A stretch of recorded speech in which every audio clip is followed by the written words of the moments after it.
Subscribe now and press the bell icon. Never miss an update. Chapter number 7 alternating current प्रत्यावर्ती धारा का एक numerical देखिए। इस तरह का न्यूमेरिकल बिहार बोर्ड में न्यूमेरिकल में 2 नंबर के लिए पूछेगा या ऑब्जेक्टिव में पूछेगा। तो कैसे पूछेगा उसको देखिए बताते हैं। क्वेश्चन क्या है, किसी प्रत्यावर्ती धारा का समीकरण I equal to 60 sin 100 pi T है। एक समीकरण दिया हुआ रहेगा प्रत्यावर्ती धारा का, और इसमें से अगर ऑब्जेक्टिव में पूछेगा तो या तो आवृत्ति पूछेगा, या तो शिखर मान, या तो वर्ग माध्य मूल, कोई एक पूछेगा ऑब्जेक्टिव में। और अगर न्यूमेरिकल में पूछेगा तो इस तरह से पूछेगा और 2 नंबर का पूछेगा। ध्यान दीजिए, अगर ऐसा बड़ा न्यूमेरिकल पूछता है तो कैसे बनाएगा देखिए। सबसे पहले जो समीकरण दिया हुआ है उसको नोट करिए। I equal to 60 sin 100 pi T दिया हुआ है, इसको इक्वेशन 1 कर दीजिएगा और एक इक्वेशन बनाइएगा। हम लोग जानते हैं कि we note that I equal to, अभी हम लोग कर रहे थे, I naught sine omega T, ये इक्वेशन कल इसको सिद्ध किए थे। इसको बना दीजिएगा समीकरण 2 और दोनों समीकरण का तुलना कर दीजिएगा। यानी समीकरण 1 और 2 से, यानी समीकरण 1 तथा 2 की तुलना करने पर, तो अगर दोनों समीकरण का तुलना करते देखिए I का तुलना I से, ठीक है, तो I नोट का तुलना किससे होगा, 60 से। इसका मतलब है कि धारा का शिखर मान, I नोट को हम लोग क्या बोलते हैं, धारा का शिखर मान।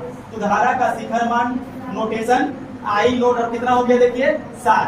अब क्योंकि करंट है तो एम्पियर लिख दीजिए, तो एक चीज तो निकल गया, धारा का शिखर मान कितना है 60 एम्पियर। अब और आगे बढ़िए, हमको क्या निकालना है, आवृत्ति। तो वहां पर अब देखिए I नोट का तुलना 60 से, साइन का तुलना साइन से, तो ओमेगा के बराबर कौन है 100 पाई, फिर टी का तुलना टी से। तो हम लिख सकते हैं तथा ओमेगा किसके बराबर है 100 पाई के बराबर।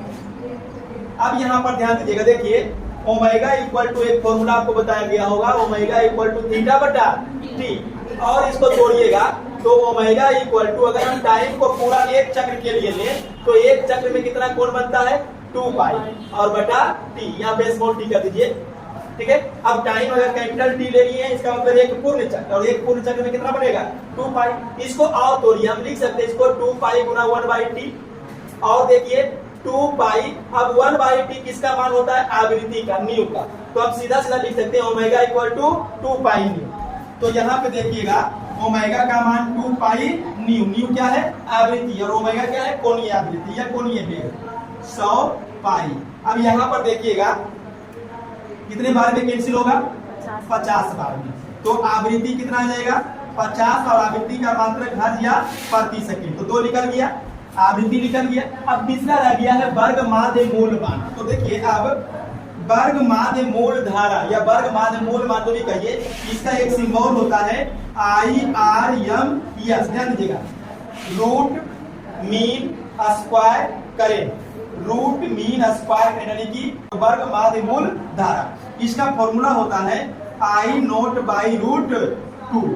मान रख दीजिए I नोट का मान कितना आया हुआ है 60, तो 60 एम्पियर बाई रूट 2। अब इसको आप 2 तरीके से हल कर सकते हैं, या तो रूट 2 का मान देकर के डिवाइड कीजिए, या तो परिमेयकरण कर दीजिए।